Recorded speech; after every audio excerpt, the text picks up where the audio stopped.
कहे अंगद विचार मन माही, ओ धन जटायु सम को नाही। राम काज कारण तनु त्यागी, हरिपुर गयऊ परम बड़ भागी। अंगद ने ये कहा, समुद्र के किनारे चर्चा की थी कि राम काज कारण तन त्यागी, हरिपुर गयऊ परम बड़ भागी।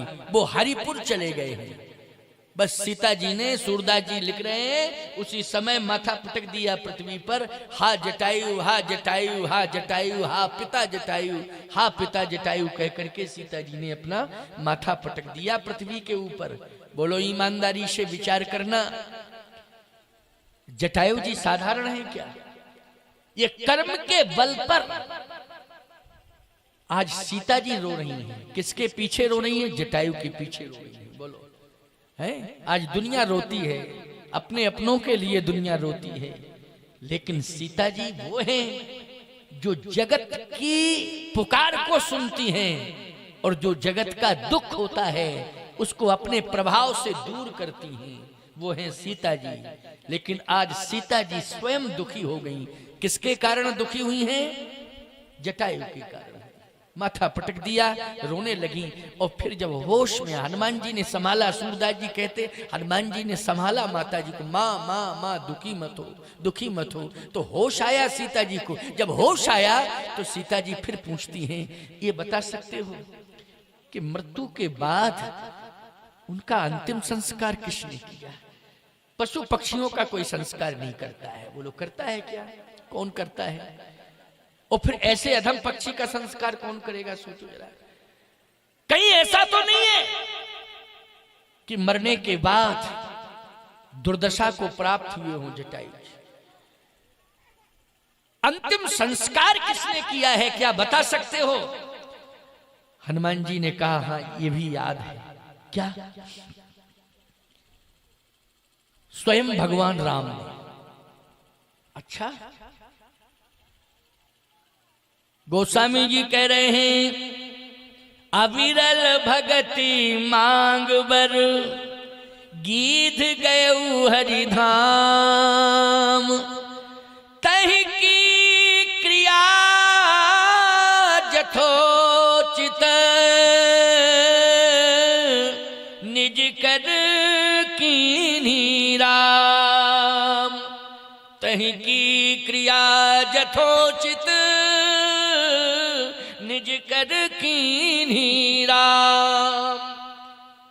सीता जी की आंखों में और आंसू निकले। वाह, कम से कम मेरे पति ने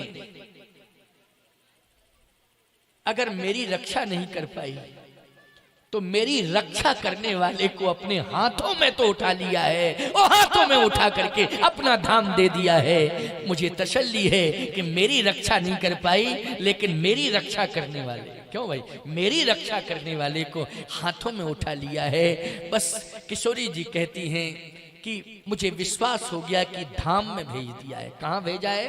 धाम, बैकुंठ भेजा है। बैकुंठ भाई, जहां रहती थी वो वहीं भेज दिया।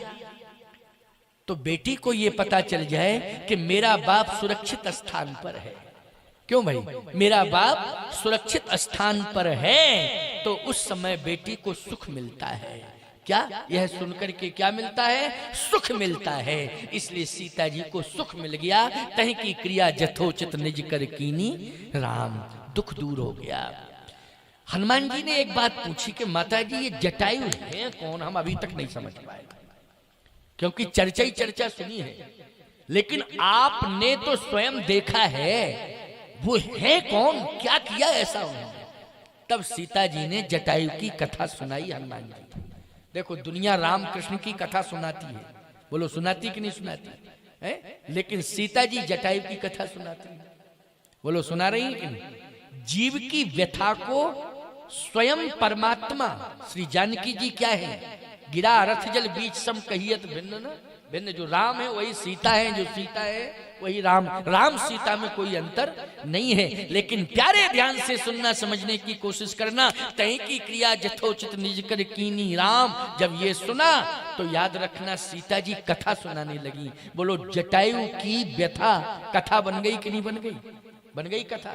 और याद रखना संसार के सामान्य वक्ता अगर कथा कहते हो तो अलग बात है, स्वयं जानकी जी वक्ता बन करके और श्रोता हनुमान जी हैं। वक्ता कौन है? श्री जानकी जी। और श्रोता कौन है? स्वयं श्री हनुमान जी। हनुमान जी जैसा संसार में कोई श्रोता होगा और श्री जानकी जी जैसा कोई वक्ता होगा? बोलो भाई जरा बता दो। लेकिन कथा किसकी सुनाई जा रही है? स्वयं श्री जटायु जी की। बोलो कर्तव्य में कितनी बड़ी क्षमता होती, कितनी बड़ी ताकत, परोपकार में कितनी बड़ी ताकत होती है। बोलो ये ताकत हम दिखा रहे हैं कि नहीं, सुना रहे हैं ग्रंथ के माध्यम से कि नहीं सुना रहे हैं? कितना बड़ा महाभाग बन गया कि श्रोता के रूप में हनुमान मिले और वक्ता के रूप में श्री जानकी जी मिले। ये जटायु की व्यथा क्या बन गई है? कथा बन गई है। इसलिए तुम्हारी व्यथा कथा बन जाए, इसके लिए जगत में रहकर तुम यदि कर सकते हो तो इन हाथों से अच्छा काम करो। क्या करो? अच्छा काम करो। इन हाथों से बुरा काम नहीं करना है, गलत काम नहीं करना है, अच्छा काम करना है। तो याद रखना तुम्हारी व्यथा क्या बन जाएगी? कथा बन जाएगी। ये शास्त्र का प्रमाण है। तो आज हनुमान जी ने जिज्ञासु बनकर के पूछा कि माता जी ये जटायु हैं कौन? सीता जी कहती है सुनो, तसल्ली से सुनो तो सुनाऊं। हाँ हाँ, हाथ जोड़ करके सुन रहे हैं हनुमान जी, ऐसे हाथ जोड़ लिए, अब सुन रहे हैं। अब देखिए आप क्या सुना रही हैं सीता जी, इसको जरा सुनो। आज के प्रसंग में आपको यही सुना रहा हूं। और प्रसंग क्या, आप तो 10:05 हो गए, 10:30 बजे तक बोलूंगा, समझ गए हो कि नहीं? 10:30 बजे तक सुना दूंगा, बहुत है अब सुनाने के लिए। तो तुम लोग चाहो रात भर सुनाऊं, तो तुम तो सुन रहे हो, हम सुना रहे हैं, है नहीं? क्यों? तुम सुन रहे हो, हम सुना रहे हैं। अच्छा एक बात बताओ, सुनने वाला सुनता है और सुनाने वाला सुनाता है, बल किस पर पड़ता है? सुनने वाले पर कि सुनाने वाले पर? सुनाने वाले पर बल पड़ता है। बोलो पड़ता है कि नहीं? अच्छा एक बात आपको बताएं, सुनाते सुनाते सुनाते सुनाते इतना हल्का हो जाता है कि वो उठ जाता है, और सुनते सुनते श्रोता इतना वजनदार होता है। क्यों भाई? हाँ हाँ देखो, हम उठ गए कि नहीं उठ गए? जो हल्का होता है वो है, और जो वजनदार होता है उसका पल्ला नीचे रहता है कि नहीं रहता है? हाँ रहता है कि नहीं रहता है? यही तो विशेषता है, विशेषता यही है। जमीन पर बैठा वो जमींदार, चौकी पे बैठा वो चौकीदार। लेकिन जमींदारी आई चली गई, चौकीदारी बरकरार है ना? लेकिन वजन, श्रोताओं का वजन होता है, ऐसी बात नहीं है, वजन है। सुनने वाला बड़ा होता है क्योंकि वो सुनता है, और सुनाने वाला सुनाता है प्यारे, लेकिन सुनाते सुनाते अपने विचारों को दूसरों को दे देता है वो। क्यों भाई? दे देता है कि नहीं? तो शब्द का खजाना, विचारों का खजाना खाली हो जाता है कि नहीं? लेकिन फिर वो भरता है, उसे भरता है। तपः स्वाध्याय निरतम, फिर वो स्वाध्याय करके, यही उसका तप है कि फिर वो विचारों का खजाना भर लेता है। लेकिन तुम लोग तो इतने वजनदार हो जाते हो कि बैठ जाते हो। अच्छा बैठ जाते हो, लेकिन बस गलती एक करते हो, क्या? कि विचारों को सुन लेते हो और भर भी लेते हो, लेकिन प्यारे उन विचारों पर चलने की कोशिश नहीं करते हो। है जैसे भोजन किया और पेट भरा और चलो नहीं तो बेकार हो गया, और चलो तो फिर वो पचेगा। क्यों भाई? चलो तो क्या होगा? पचेगा। और खाया और भर लिया और बैठ गए, पचाया नहीं। और पचाया नहीं तो क्या होगा? बेकार बन जाएगा कि नहीं? और यदि तुमने पचाया मानी उस पर चले तो फिर कल्याण हो जाएगा। बोलो हो जाएगा कि नहीं हो जाएगा? स्वस्थ भी हो जाओगे, मस्त भी हो जाओगे, और सुंदर कार्यों में सदा व्यस्त हो जाओगे। फिर फालतू का जीवन तुम्हारा नहीं होगा, जीवन हमेशा तुम्हारा उपयोगी हो जाएगा कि नहीं हो जाएगा? इसलिए विचारों को रखना तो, लेकिन उन पर चलना भी। क्या करना है? चलना भी है। तो आइए सुनिए, सीता जी ने कहा सुनो, मैं सुना रही हूं। ऐसा महान व्यक्तित्व संसार में एकमात्र जटायु। हाथ जोड़ करके हनुमान जी सुन रहे हैं। जटायु जी के बारे में श्री जानकी जी कह रही हैं, हे हनुमान, जब मैं संकट में फंसी थी तो जटायु जी ने संकट को उबारा, मेरे संकट को दूर किया। संसार में किसी ने मेरे संकट को दूर नहीं किया। संकट को दूर करने का संकल्प लिया तो जटायु ने लिया, और सबसे पहले निकला था सुन करके ही मेरा संकट। वो शब्द क्या था? का पहला शब्द सुनाई दिया, सीते पुत्री करस जन त्रासा, ओ करी हूं जातु धान कर नासा। ए बेटी, ये पुत्री, तू चिंता मत कर, तेरा बाप अभी जिंदा है, रोने की जरूरत नहीं है, दुखी होने की जरूरत नहीं है, इसका सर्वनाश कर दूंगा। जिसने तेरी प्रतिष्ठा पर प्रश्न चिन्ह खड़ा किया है, प्रतिष्ठा को धूमिल करने का जिसने संकल्प लिया है, आज तेरा बाप संकल्प ले रहा है कि उसको धूल दूषित कर दूंगा। अभी आ रहा हूं, चिंता मत कर। पुत्री कहा, कौन सा नाता जोड़ा? पुत्री वाला नाता जोड़ा। बोलो, ये चरित्र है, ये करैक्टर है। मैं आपसे पूछना चाहता हूं, यदि अवस्था में आप बड़े हैं तो आप नारी से संबंध जोड़ना चाहें तो चरित्र कहता है कि आप बाप बन जाइए, वो बेटी कहकर संबंध जोड़िए। बोलो, ये चरित्र कह रहा है, ये करैक्टर कह रहा है कि नहीं? क्योंकि आप अवस्था में बड़े हैं तो आपको संबंध जोड़ना ही है। तो क्या जोड़ना है? बाप बन करके वो बेटी कह करके आपको संबंध जोड़ना है, ये चरित्र है। यदि आप समवयस्क हैं तो भाई बन करके, बहन कह करके संबंध स्थापित करिए, ये चरित्र कह रहा है। यदि आप छोटे हैं तो पुत्र बन के और मां कह करके संबंध स्थापित करिए, यही चरित्र कहता है। यही सनातन धर्म का करैक्टर है प्यारे। ये केवल भारत की सोच है, ये सनातनियों की सोच है, इसके अलावा किसी की सोच नहीं है। बोलो, किसी भी धर्म का न्यायी ये नहीं कहता है। मैं कहता हूं आपसे कि इस्लाम कहां तक बहन भाई का संबंध मानता है? बोलो जरा, है? हमारे यहां तो दूर दूर तक रिश्ता होगा तब भी विचार करते हैं कि नहीं नहीं भाई, लेकिन यहां तो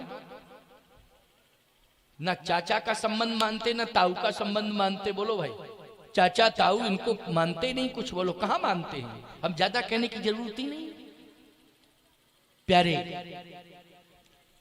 जीवन में हमारे सनातन धर्म ने जो मर्यादा दी है वो किसी ने नहीं दी है। उस सनातन की मर्यादा पर जो चल गया वो इंसान भगवान बन गया प्यारे। संसार में भगवान के समान उसकी पूजा हुई है, जो सनातन की परंपरा से चल गया। आज पुत्री मान लिया, गीध ने क्या माना? पुत्री, पुत्री कहकर के संबोधित किया। अच्छा, केवल कहा ही नहीं, निकल पड़े। बुढ़े हैं, वृद्ध हैं, ज्यादा ताकत नहीं है, क्षमता नहीं, शक्ति नहीं, लेकिन साहस है, इसलिए साहस के कारण निकल पड़े गुफा से और पंखों से कहा कि पंखों, अब तुम मुझे ताकत दे दो, ताकत दो। अभी तक तुमने मेरा साथ दिया है, स्वार्थ के कारण साथ दिया है। जब मुझे भूख लगती है तो तुम उड़ा करके वहां ले जाते हो जहां भोजन होता, तुम्हारा स्वार्थ है उसमें। बोलो, है स्वार्थ की नहीं? स्वार्थ है तुम्हारा। भूख लगती है तो तुम तैयार हो जाते हो, वो वहां ले जाते हो जहां पर भोजन होता है। प्यास लगती है, वहां ले जाते हो उड़ा करके जहां पानी होता है। आज तुम परमार्थ के लिए मेरा साथ दो। अभी तक तुमने स्वार्थ हेतु मेरा साथ दिया है, लेकिन अब तुम परमार्थ के लिए मेरा साथ दो। पंखों से कहा, मुझे वहां ले चलो उड़ा करके जहां मेरी बेटी संकट में फंसी हुई है, मुझे वहां ले चलो। उसी समय पंखों में ऐसा साहस आया प्यारे, ऐसा उद्वेग आया कि पंखों ने पोजीशन ले ली और जैसे ही पंखे उड़ने लगे उसी समय गीध जात के और सब थे ना, बहुत से गीध थे, एक ही गीध थोड़ी रहता था। वहां तो जहां पर गीधराज जी का स्थान है वहां पर एक पहाड़ी है, वहां गीध ही गीध रहते हैं उसके ऊपर। अभी भी है, अभी वहां गीध ही गीध, हजारों गीध मिलेंगे वहां उस पर्वत के ऊपर। इसका मतलब अड्डा था वहां गीधों का, इसलिए वो अन्य गीध आ गए तो उन्होंने कहा रुको रुको रुको रुको रुको, क्या बात, क्यों रोक रहे हो? कहां जा रहे हो? अपनी बेटी की रक्षा करने के लिए जा रहा हूं। अरे तुम्हें पता नहीं है, बेटी बेटी बेटी बेटी कहते हो, रावण के चंगुल में है, मरने जा रहे हो क्या? जटायु ने कहा मेरी बेटी है ना, तो बेटी तो है, लेकिन चलत दशानन डोलत धरती चलता है रावण तो पृथ्वी कांपती है, उसके पास वो हथियार है कृपाण जैसा, मर जाओगे तुम। गीधराज जटायु ने कहा सावधान, भले ही मैं रावण को मार नहीं सकता हूं, लेकिन रावण के हाथ से मर तो सकता हूं, लेकिन जब तक जिंदा हूं तब तक अन्याय नहीं देख सकता हूं। भले ही मुझे मरना पड़े, मैं मरने के लिए तैयार हूं, लेकिन जिंदा हूं तब तक अन्याय नहीं देख सकता। ये मैं जानता हूं कि मर जाऊंगा, मरूंगा, मैं मर जाऊंगा, लेकिन अन्याय जिंदा नहीं, जिंदा जीते जी अन्याय नहीं देख सकता हूं। पक्षियों ने कहा मरने का समय आ गया है, मौत ललकार रही है, तो जाओ। जटायु ने कहा अगर तुम सब मेरा साथ दे दो, अगर तुम सब मेरा साथ, अच्छा काम करने जा रहा हूं, अच्छे काम में अगर तुम साथ दे दो तो मैं बता दूंगा रावण की क्या औकात है, पूरे लंका वालों को बता दूंगा, रावण को नहीं है, पूरी लंका को सबक सिखा दूंगा अगर तुम मेरा साथ दे दो। उन गीधों ने कहा साथ क्यों दे दें? कहा इसलिए कि तुम पक्षी हो। पक्षी मानी पक्षी, पक्ष लेने वाला पक्षी, तुम हमारी जात के हो, पक्षी हो, हमारा साथ दो। अरे बोले हम पक्षी जरूर हैं लेकिन साथ नहीं देंगे। तो जटाई बोले तुमसे अच्छे विपक्षी ठीक है। क्यों भाई? तुमसे अच्छे विपक्षी ठीक है, कम से कम तुम पक्षी होकर के साथ नहीं दे रहे हो, अच्छे काम में मेरा सहयोग नहीं कर रहे हो, तो हम क्या माने, इसलिए हटो, हट जाओ। हनुमान जी ने कहा गजब की कथा सुना रही हो माता जी। सीता जी बोली मैं सुन रही थी, एक एक शब्द सुन रही थी जो जटायु जी कह रहे थे पक्षियों से। बोलो सीता जी ने सुना था कि नहीं सुना था? एक एक शब्द सुना था। हनुमान जी ने कहा गजब की बात, इतना बड़ा साहस कि मरने के लिए तैयार है वो। हाँ कहा मरने के लिए तैयार है, लेकिन कहा जब तक जिंदा हूं तब तक अन्याय नहीं देख सकता हूं। हनुमान जी ने उसी समय श्री जानकी जी के समक्ष ये कहा कि श्री जटायु जी महाराज, हनुमान का कोटि कोटि बार प्रणाम है आपके चरणों में, आप जैसा महान संसार में कौन होगा। हनुमान जी कर्तृत्व के बल पर प्रणाम कर रहे हैं। वो लोग कर रहे हैं कि नहीं कर रहे हैं? किसे प्रणाम कर रहे हैं ईमानदारी से बताओ? गीधराज जटायु को प्रणाम कर रहे हैं, हनुमान जी प्रणाम कर रहे हैं, सीता जी याद कर रही हैं। बोलो इतना महान हो गया वो किसके बल पर हुआ? तपस्या के बल पर हुआ कि कर्म के बल पर हुआ? बोलो कर्म के बल पर हुआ, कर्म के बल पर, कर्म के बल पर हुआ है। तुलसीदास जी भी कह रहे हैं, राम जी बार बार आंखों में आंसू बहाकर कह रहे थे जल भरी नयन कहत रघुराई,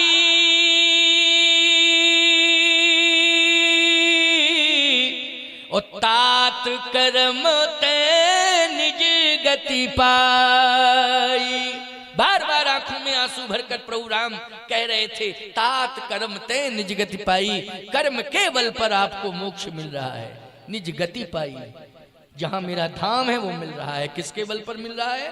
कर्म के बल पर मिल रहा है। श्री जानकी जी ने कहा और सुनो हनुमान, क्या बोले? केवल कहा नहीं, आए, और आते ही जैसे ही क्रोध में आकर के प्रहार करने लगे रावण के ऊपर, तो उसी समय ब्रह्मवाणी हुई। ब्रह्मवाणी, क्या ब्रह्मवाणी हुई? कि हे जटायु, इस समय तुम्हारा क्रोध और वेग ये सिद्ध कर रहा है कि रावण के प्राण बचने वाले नहीं है। ब्रह्मा जी ब्रह्मवाणी सुनाई थी, याद रखना। सीता जी कह रही मैंने खुद सुना है। ब्रह्मवाणी हुई कि हे जटायु जी, तुम्हारे क्रोध तुम्हारे वेग के कारण आज रावण बच नहीं सकता है, लेकिन मैंने अपने संविधान में श्री राम के हाथों से रावण की मौत लिखी। मैंने अपने संविधान में श्री राम के हाथों से रावण की मौत लिखी है, लेकिन आज ये सिद्ध हो रहा है कि आपके वेग के सामने, क्रोध के सामने रावण बचने वाला नहीं है, इसलिए विचार करना। देखो फिर विचार की बात आ गई कि किसी पर प्रहार भी करो तो विचार करो। वही बात दशरथ जी की बात आ गई ना, प्रारंभ में मैंने कहा था कि दशरथ जी ने प्रहार तो किया लेकिन विचार नहीं किया। ब्रह्मा जी क्या कह रहे कि मैंने विधान क्या बनाया है, विधान मैंने ये बनाया है कि राम के हाथ से रावण की मौत होनी है, लेकिन आज ये कंडीशन आ चुकी है कि रावण बच नहीं सकता है, लेकिन विचार करना।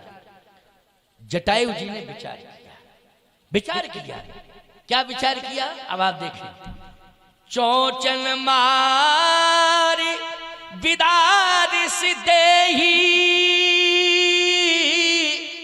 शरीर में एक भी स्थान ऐसा नहीं बचा जहां पर जटायु ने प्रहार न किया हो, लेकिन मस्तक को छोड़ दिया। शरीर में, देह में सारी जगह प्रहार किया, लेकिन अच्छा एक बात बताओ, पूरे शरीर में घाव हो जाए, अगर ब्रेन बच गया इतना हिस्सा, तो बोलो भाई घायल हो सकते आप, लेकिन प्राण नहीं जा सकते। घायल तो हो जाओगे लेकिन प्राण नहीं। और अगर ये प्रभावित हो गया इतना हिस्सा, तो पूरा शरीर सुरक्षित बना रहे लेकिन प्राण नहीं बच सकते। बोलो बच सकते हैं? अच्छा एक और कंडीशन है, ब्रेन में अगर प्रहार कर दिया जाए जोर से, और जोर से प्रहार कर दिया जाए, कोई नस डैमेज हो जाए तो ब्रेन हेमरेज हो जाता है। व्यक्ति मरे ना तो मरणासन्न हो जाता, कोमा में चला जाता है कि नहीं चला जाता है? बोलो भाई, ये कंडीशन बहुत लोगों की हुई कि ब्रेन के कारण लोग मरे नहीं लेकिन कोमा में चले और 2-2, 3-3 साल धरे रहे, ऐसे ही धरे रहे, कोमा में रहे। अच्छा एक बात बताओ, रावण अगर कोमा में चला जाता तो राम जी किससे लड़ते? जल्दी बोलो, बोलो किससे लड़ते राम जी? अच्छा युद्ध की भूमिका खत्म। जब मेन आदमी प्रभावित हो गया, जब मेन ही आदमी प्रभावित हो गया, तो ईमानदारी से बताओ युद्ध खत्म। हनुमान जी महाराज सुन रहे हैं, आहा, इसका मतलब यह है कि पक्षी होते हुए भी ये धर्म को जानते हैं। किसको जानते हैं? धर्म को जानते हैं, ब्रह्मा को मानते हैं, धर्म को जानते हैं। समझ रहे हो नहीं? पक्षी होते हुए भी, लेकिन हम इंसान होते हुए भी ना धर्म को मानते हैं ना ब्रह्मा को मानते हैं, और ज्यादा नालायक हो जाए तो माँ बाप को भी, ज्यादा नालायक हो जाए तो फिर माँ बाप को भी नहीं मानते हैं। बोलो ऐसे भी लोग हैं जो कहते हैं हम माँ बाप को नहीं मानते, ऐसे भी ज्यादा नालायक हो जाए तो। याद रखना, हनुमान जी को सीता जी कथा सुना रही हैं और कहती हैं कि जैसे ब्रह्मवाणी सुनाई दी तो हनुमान जी महाराज, मैंने आंख से देखा कि सारे अंग प्रभावित कर दिए जटायु ने, लेकिन रावण का ब्रेन प्रभावित नहीं किया, एक भी चोट मस्तक के ऊपर नहीं थी। अच्छा जब गिर गया रावण बेहोश होकर, तो सीता जी कह रही हैं कि मेरे चरणों में जटायु जी गिर पड़े। रावण मूर्छित होकर पृथ्वी पर गिरा, उसी समय जटायु जी मेरे चरणों में गिर पड़े। हनुमान जी ने कहा जटायु जी आपके चरणों में क्यों गिरे? इसलिए कि क्षमा मांग रहे थे कि बेटी मैंने आने में विलंब कर दिया, मुझे क्षमा कर दे, क्षमा कर दे, क्षमा कर दे, क्षमा मांग रहे थे। फिर क्या हुआ? बोले सब पक्षी आ गए, जितने विरोध कर रहे थे वो सब आ गए। फिर क्या कह रहे थे? बोले वो सब यही कह रहे थे कि हमारी जात बिरादरी में एक ऐसा बहादुर पक्षी हुआ है जिसने रावण को मूर्छित कर दिया है। वो सब आके कह रहे थे जटायु तुम संघर्ष करो, अब हम सब तुम्हारे साथ हैं। बारे अवसरवादियों, क्यों भाई अवसरवादियों की आवाज सुन रहे हो तुम कि नहीं? ये अवसरवादियों की आवाज है, धिक्कार है। अरे ये तो कलयुग है, हम तो त्रेता की घटना सुना रहे हैं आपको। बोलो त्रेता की घटना सुना रहे हैं। ये मौका देखा कि रावण बेहोश पड़ा है तो ये सब आ गए हैं और कहने लगे जटायु तुम संघर्ष करो, हम सब तुम्हारे साथ हैं। जटायु जी ने एक बात कही कि एक ही साथ दे दो, इतना साथ दे दो। कितना साथ? बस इतना साथ दे दो कि मैं अपनी बेटी को गुफा के अंदर ले जा रहा हूं, सुरक्षित कर दूं, इसके बाद मैं आऊंगा, इससे युद्ध करूंगा। तो पक्षियों ने कहा किससे युद्ध करोगे? रावण से युद्ध। तब करोगे? बोले जब ये होश में आ जाएगा तब। तो वो पक्षी क्या कह रहे थे? वो पक्षी कह रहे थे कि हमारी बात मानो तो ज्यादा अच्छा रहेगा। क्या? कि होश में इसको आने ही मत दो। फिर क्या करना है? बोले मूर्छित है, हाँ, गोल्डन चांस मिल गया। क्या? बोले आंखें 20 हैं, 20 आंखों पर चोंच का प्रहार कर दो, और जब 20 आंखें फूट जाएंगी, अंधा हो जाएगा, तो अंधा किसी काम का नहीं रहेगा, किसी काम का नहीं रहेगा। एहसास भी रहेगा जिंदगी भर के हम अंधे क्यों हुए, वो काम का भी नहीं रहेगा। और एहसास रहेगा, दुनिया कहेगी कि कर्म किया खोटा इसलिए हुआ अंधा, कर्म खोटा किया इसलिए अंधा हुआ, सारी दुनिया यही कहेगी। जटायु जी ने कहा मूर्छित पर वार नहीं करना चाहिए, मूर्छित पर वार नहीं करना चाहिए। हनुमान जी ने कहा अच्छा ये कहा। जानकी जी बोली हम तो सुन रहे थे ना, वही मूर्छित पर वार नहीं करना चाहिए। और दूसरी बात, अंधे पर कभी वार नहीं करना चाहिए, अंधे को अंधा नहीं करना चाहिए। ये रावण मूर्छित भी है और रावण अंधा भी है।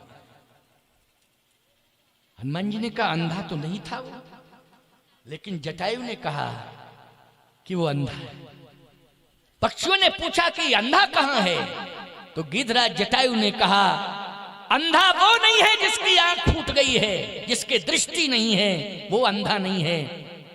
असली अंधा, वास्तविक अंधा वो है जिसका दृष्टिकोण गलत है, जो बहन को बहन की दृष्टि से नहीं देखता है, जो माँ की दृष्टि से नहीं देखता है, जो बेटी को बेटी की दृष्टि से नहीं देखता है। उससे बड़ा अंधा संसार में कोई होता ही नहीं है, सबसे बड़ा अंधा है। इसने माँ को माँ की दृष्टि से नहीं देखा। ये जनक नंदिनी जगतोधारिणी माँ जानकी जगत की माता है, इसने माँ के रूप में नहीं देखा। इससे बड़ा अंधा दुनिया में कोई नहीं। समझ में बात आई कि नहीं? अंधा कौन है? जिसका दृष्टिकोण पवित्र नहीं है। दृष्टि तो है लेकिन दृष्टिकोण पवित्र नहीं है, वो अंधा है। ये आंखें दिखाई दे रही हैं लेकिन हो अंधे। घर में बल्ब लगे हों, फिर कहे अंधेरा क्यों है, बल्ब नहीं है, ये तो है देखो। अरे तो लगे हैं, फिर अंधेरा क्यों है? बोले फ्यूज है। क्या है? फ्यूज हैं। तो जब बल्ब फ्यूज हैं तो क्या फायदा है कि दिखाई दे रहे हैं संख्या में कि 2 4 5 10 लगे हैं, लेकिन है क्या? फ्यूज हैं, रोशनी नहीं है उसमें। तो फ्यूज बल्ब किसी काम के नहीं है। याद रखना, विचार पवित्र नहीं है तो तुम्हारी आंखें फ्यूज हैं। बोलो हैं फ्यूज की नहीं, केवल संसार की दृष्टि में दिखाई दे रही कि आंखें हैं, लेकिन हैं क्या? फ्यूज हैं। कोई अस्तित्व की आंखें नहीं है, उनका अस्तित्व खत्म है। श्री हनुमान जी बार बार सुन रहे हैं और बार बार जटायु जी को प्रणाम करते जा रहे हैं। फिर क्या हुआ माँ? फिर ये हुआ कि हमको सुरक्षित स्थान पर गिद्धराज जटायु ले गए। अच्छा ले गए। फिर मुझे समझाया कि गुफा के अंदर रहना, गुफा से बाहर मत निकलना। हे हनुमान, लक्ष्मण ने भी एक रेखा खींची थी, कहा था मां रेखा के अंदर रहना, रेखा के बाहर मत रहना। मैं रेखा के बाहर निकल आई। जटायु जी ने भी कहा था गुफा के अंदर रहना, गुफा के बाहर मत रहना। मैं गुफा के बाहर निकल आई। अगर मैं गुफा के बाहर नहीं निकलती तो रावण मुझे खोज ही नहीं पाता। हनुमान जी ने कहा जब मना किया था आपको तो आप मानी क्यों नहीं? पहले तो लक्ष्मण जी ने रेखा खींची थी तब आपको मानना चाहिए था, और इसके बाद दूसरा चांस आपको जटायु जी ने दिया था कि गुफा के अंदर रहना, गुफा से बाहर मत निकलना, फिर आपको मानना चाहिए था, लेकिन आप नहीं मानी। जानकी जी ने कहा दोनों बार मैंने विचार किया। ये वार्ता किससे हो रही है? सीता जी की, हनुमान जी से। मैंने दोनों बार विचार किया। अब माताओं ध्यान से सुनना ये प्रसंग। जब लक्ष्मण रेखा खिंची हुई है तो सीता जी रेखा के बाहर क्यों निकली, और जब जटायु जी ने मना किया तो गुफा के बाहर क्यों निकली? दोनों बातों का स्पष्टीकरण ले लो। हनुमान जी को स्पष्टीकरण दिया है सीता जी ने कि मैं तुम्हारा भ्रम दूर हो जाए, मैं दोनों बार क्यों निकली, रेखा के बाहर भी निकली और गुफा के बाहर भी निकली।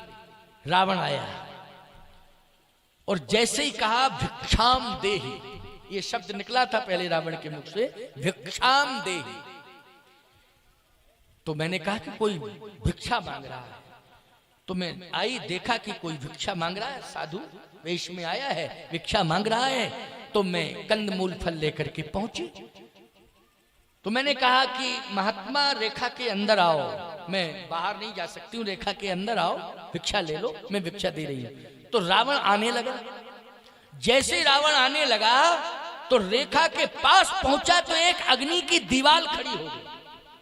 इतनी बड़ी दीवार खड़ी हुई अग्नि की साफ कि रावण बैक हो गया पीछे। ओहो, अगर मैं दुस्साहस करता तो अभी खाक हो जाता जल के। क्योंकि एक अग्नि की दीवाली खड़ी हो गई, जहां तक रेखा खींची थी वहां अग्नि की दीवार, इसका मतलब सुरक्षा। क्या है? सुरक्षा। प्रवेश ही नहीं कर सकता कोई। रेखा को तो कोई भी लांग सकता है, बोलो, लेकिन आग की दीवार को कौन लांग सकता है? जल्दी बोलो। लेकिन अग्नि की दीवार, प्रभाव था रेखा का कि जैसे ही दुस्साहस किया रावण ने प्रवेश करने का, अग्नि की दीवार खड़ी हो गई। रावण बैक हो गया, कहा ओहो बच गए। जैसे बैक हुआ तो रावण कहता है कि मुझे भिक्षा चाहिए। सीता जी ने कहा कि मैं विवश हूं, क्योंकि रेखा के बाहर नहीं निकल सकती हूं, आप रेखा के अंदर नहीं आ सकते हो। मैं जैसे अंदर चली गई तो रावण फिर कहता है मातु भिक्षाम देहि। पहले कहा भिक्षाम देहि, इसके बाद जब मैं वापस चली गई तो क्या कहता है? मातु भिक्षाम देहि, हे मां मुझे भूख लगी है, मुझे भोजन दो। जैसे ही मां शब्द कहा तो मैं अपने को रोक नहीं पाई। बेटा भोजन मांगे और मां ना दे। बोलो ईमानदारी से बताओ। याद रखना, मां अग्नि में कूद जाएगी, मां जल में भी कूद जाएगी, मां पर्वत से कूद जाएगी, लेकिन बेटे की प्यास को, भूख को बुझाएगी। बोलो, भूख प्यास को बुझाएगी कि नहीं बुझाएगी? ये मां की विशेषता हुआ करती है। इसलिए मां से बड़ी ममता किसी में होती ही नहीं है। मां ममतामयी होती है, मां करुणामयी होती है, मां दयामयी होती है। मां से बड़ी ममता और करुणा किसी में होती ही नहीं है। जैसे का मात भिक्षाम देहि। बोलो, मात शब्द को कलंकित किया कि नहीं किया रावण ने? मां कहकर के संबोधित किया। इसलिए तो जटायु जी महाराज कहते हैं कि अंधा है ये। क्यों? जब मां कह रहा है, लेकिन है अंधा कि नहीं है? माँ को माँ नहीं मान, कह तो रहा है माँ, लेकिन माँ को माँ मान नहीं रहा है, इसलिए अंधा है ये। मात भिक्षाम देहि, हे माँ मुझे भूख लगी है, मुझे भिक्षा चाहिए। सीता जी ने कहा मैं रोक नहीं पाई अपनी ममता को, और मैं तुरंत जो है फल लेकर के आई। और जैसे ही मैं रेखा के बाहर निकलने लगी तो रेखा से आवाज आई, रेखा के अंदर रहना उचित है, रेखा के बाहर निकलना उचित नहीं है, संकट में फंस जाओगी, संकट में फंस जाओगी। तो माँ आपको मानना चाहिए था जब रेखा स्वयं बोल रही थी कि रेखा के अंदर रहिए, रेखा के बाहर मत निकलिए। तो जब रेखा संकेत दे रही थी और फिर सीता जी कहती जब मैं निकलने लगी, तो फिर रेखा ने कहा कि असली साधु नहीं है ये, नकली साधु है, ये छल करना चाहता है। इसलिए रेखा के बाहर निकलने की कोई आवश्यकता नहीं है। ये रेखा ने कहा है सीता जी से कि ये नकली साधु है, ये असली साधु नहीं है, इसलिए रेखा के अंदर रहिए, रेखा के बाहर मत निकलिए। तो हनुमान जी ने कहा अब तो आपको मान ही जाना चाहिए था, जब रेखा कह रही थी ये नकली साधु है, असली नहीं है, छल होगा, फिर आप क्यों निकल पड़ी? सीता जी ने कहा मैं जानबूझ करके निकल पड़ी। क्यों? इसलिए कि जैसे ही मैं बाहर निकली तो तब रावण ने जो रूप दिखावा, असली रूप प्रकट हो गया उसका। जब तक मैं अंदर थी रेखा के असली रूप प्रकट नहीं हुआ था, नकली रूप था। और जैसे ही मैं रेखा के बाहर निकली तो फिर रावण का असली रूप प्रकट हो गया। और जैसे ही असली रूप प्रकट हुआ तो रेखा ने तो आपको बता दिया था नकली है ये नकली साधु है, तो आपको तभी मान जाना चाहिए था। हनुमान में रेखा के बाहर न निकलती तो असली रूप प्रकट ही नहीं होता। तो मैंने सोचा कि अगर मैं रेखा के बाहर नहीं निकलूंगी तो ये नकली भेष में हजारों बहन बेटियों के साथ छल करता रहेगा। अपने को भले ही संकट में डाल दो, लेकिन नकली साधु की असलियत प्रकट कर देनी चाहिए। इसलिए मैं जानबूझ करके रेखा के बाहर निकल, मैंने असलियत प्रकट की है। क्या की है? असलियत प्रकट की है। इसलिए कोई तुम्हारे साथ छल करना चाहे माताओं, तो याद रखना तुम्हारे पातिव्रत धर्म में वो ताकत है कि उसकी असलियत प्रकट हो जाएगी, असलियत उसकी प्रकट हो जाएगी, बशर्ते तुम्हारे जीवन में पातिव्रत धर्म होना चाहिए। असलियत उसकी निश्चित प्रकट हो जाएगी। रावण की असलियत प्रकट हो गई तो आप गुफा के बाहर क्यों निकली फिर?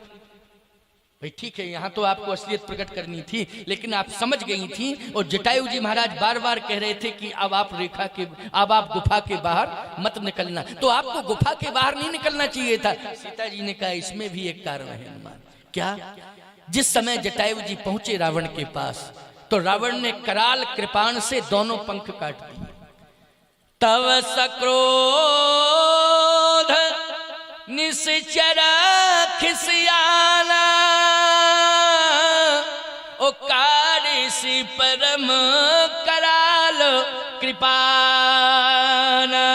उसने कृपाण निकाली और जटायु जी में देख रही थी, गुफा के अंदर ही थी लेकिन देख रही थी। देखते देखते हुआ क्या, कराल कृपाण निकाली तो काट से पंख परा खग धरनी, और सुमिर राम कर अद्भुत करनी। राम राम राम राम कहकर वो मूर्छित होकर गिर पड़े।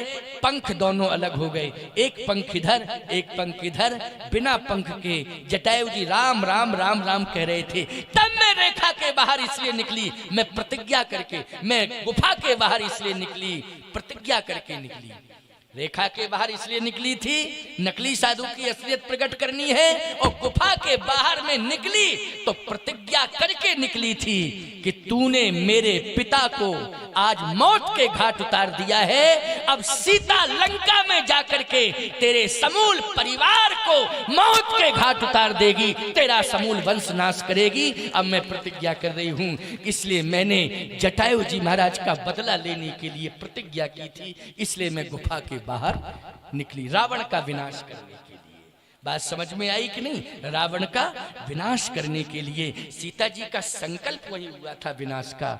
जब जटायु जी महाराज के पंख कट गए थे, राम राम राम राम कह करके मूर्छित पड़े थे, उसी समय विनाश की प्रतिज्ञा, विनाश का संकल्प सीता जी ने, राम जी ने तो पहले कह दिया था, निश्चर हीन करो मैं भुज उठाए प्रण कीन, सकल मुनन के आश्रमन जाए जाए सुख दीन। लेकिन सीता जी ने जटायु जी के इस कांड को देखा कि आज मूर्छित होकर के गिर पड़े। अच्छा काम करने वाले के साथ इतना बड़ा अन्याय करना, इतना बड़ा अत्याचार करना, ए अत्याचारी, अब तेरा समूल वंश नष्ट हो जाएगा, अब तेरा वंश बचने वाला नहीं है।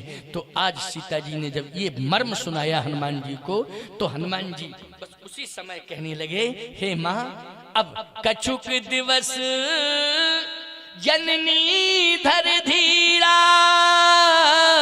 ओ कपिन सहित यही है रघुवीरा, निश्चर मार तो ही लई जई है, ओ तेहुपुर नार दाद जस गई है।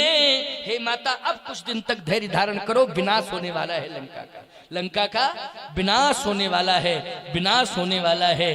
हे माँ, एक निवेदन करूं, लक्ष्मण की रेखा अग्नि की दीवार है, रावण को भस्म नहीं कर पाई, लेकिन मुझे आज्ञा मिले तो मैं पूरी लंका को अग्नि से भस्म कर दूं, पूरी लंका को अग्नि से भस्म कर दूं। यदि आपकी आज्ञा मिल जाए तो आप मुझे आदेश दो, आदेश दो।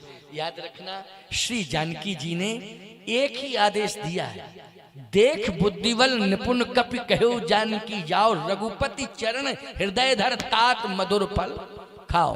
का मेरी आज्ञा है कि पहले तुम फल खाओ। हनुमान जी ने कहा, माता जी पहले लंका का सफाया कर दूं तब खाऊं? कहे नहीं नहीं, पहले फल खाओ। क्यों? बोले आग से लंका तो जल जाएगी लेकिन राक्षस नहीं मरेंगे। क्यों नहीं मरेंगे? कारण क्या है? कारण क्या है? कारण ये है, जब से मैं लंका में आई हूं तब से लंका के फलों में अमृतत्व आ गया है। अशोक वाटिका में जितने फल थे, क्या आ गया है? अमृतत्व। अच्छा एक बात बताओ, अगर भगवान की दृष्टि किसी पर पड़ जाए तो वो क्या हो जाता है? अमर हो जाता है कि नहीं? तो जितने फल लगे थे, सीता जी की दृष्टि गई उन फलों के ऊपर, क्योंकि रहती कहाँ थी? बगीचे में। तो इनमें अमृतत्व आ गया है, जो भी राक्षस इन फलों को खाएगा वो अमर होगा। तो पहले तुम फलों का सफाया करो। समझ में आता है कि पहले तुम क्या करो? तात मधुर फल खाओ, एक भी फल न बचने पावे, पहले तुम फलों का सफाया करो। हनुमान जी बोले फलों का भी सफाया करूंगा और पेड़ों का भी सफाया कर दूंगा। न रहेगा बांस न बजेगी। भाई फल खाएंगे, पेड़ रहेगा तो फिर फल आ जाएगा। तो न रहेगा बांस न बजेगी बांसुरी से। देख बुद्धि बल निपुण कपि कहो जानकी जाओ, रघुपति चरण हृदय धर तात मधुर फल खाओ। चाओ आज्ञा दी। अब जब मधुर फल खब जाएंगे, वृक्षी नहीं रहेंगे, फल नहीं लगेंगे, तो ये राक्षस जो है फल खा के अमर नहीं होंगे। इसलिए फिर आगे का विस्तार होगा। वो सारी कथाएं बहुत लंबी हैं। कहने का तात्पर्य मेरा ये है, कर्म के बल पर व्यक्ति पूजा जाता है। कर्म के बल पर ही उसे वैकुंठ मिलता है, कर्म के बल पर ही उसकी व्यथा कथा बन जाती है। अच्छा कर्म, इसलिए कैसा कर्म करना चाहिए? अच्छा कर्म करना चाहिए। हम लोगों को आज ये संदेश मिला है कि वैकुंठ दूर नहीं है, भगवान दूर नहीं है। याद रखना, हमारी व्यथा भी कथा बन जाएगी, वो दिन भी दूर नहीं है, बशर्ते हम अपने हाथों से अच्छा कर्म करें। इसलिए कर्मण्येवाधिकारस्ते मा फलेषु कदाचन। भगवान कहते हैं जीव तू तो कर्म कर, फल की इच्छा मत कर, फल तो मेरे हाथ में है, जैसा कर्म करेगा वैसा मैं तुझे फल दे दूंगा। तो जटायु जी को भी जल भर नयन कहत रघुराई, ओ तात कर्म ते निज गति पाई। आपने जो कर्म किया उस कर्म के बल पर आपको मैं मोक्ष दे रहा हूं, इसलिए गीत दे तज धर हरि रूपा। स्वयं भगवान बन गया और वैकुंठ का अधिकारी हो गया। इन्हीं शब्दों के साथ आज मैं अपनी वांगमयी सेवा भगवान के चरणों में समर्पित करता हूं।